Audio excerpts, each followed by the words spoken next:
siz o'qiyotgan universitetda barcha uchun qulay va to'siq muhit yaratilgan. O'zim 17 yildan beri shu nogironlar ichida internetda o'qidim. Masalan, o'zimizni internetdan kelib olib qaraganda 70% deb hisoblayman.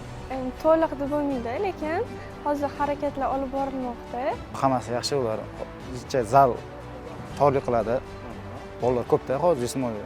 Hamma uchun qulay bo'lishi. O'rindiqlar ustiga men soyabonlar qilsa bo'ladi. Agar unda ham daraxtlar turibdi soya, lekin ba'zi qo'shimchasi.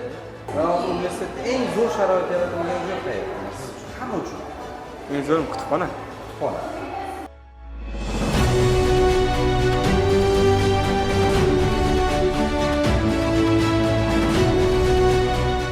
Oddiy hojatxonaga ham o'zi belgi qo'yiladi-ku. Iloji bo'lsa shu o'zi nogironlik belgisi bor-ku. Shuni qo'yib qo'yish kerak. Jismoniy imkoniyati cheklangan odam har qanaqa holatda yig'ilib tushishi bor, qoqilib tushishi bor. O'shanda tashqaridan yordam chaqirish uchun chaqiruv tugmalari bo'lishi kerak. Mana oyna ham ma'lum bir gradusda pastga qarab turishi kerak.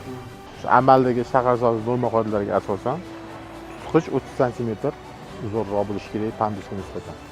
Keyin chetlarida bort bo'lishi kerak. Har qanaqa holatda ham kelib bu yoqqa urilib ketish kerak emas, oyog'i bilan yoki aravachasi bilan. Xavfsizlik nuqtai nazaridan.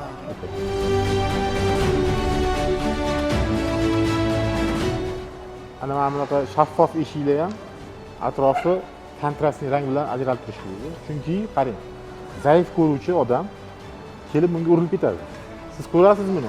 Zaif ko'ruvchi bola yoki talaba buni ko'rmaydi. Nogironlar degan so'zni o'rniga nogironligi bo'lgan shaxslar deb e'tirof etiladigan talab bor. Men sizlarga tavsiya berib ketaman, lekin bu narsa hozir o'sha qonunga zid bo'lib turibdi. Nogironlar degan so'z ishlatilmaydi. Nogironligi bo'lgan shaxslar. Qonunchilik shuni talab qiladi.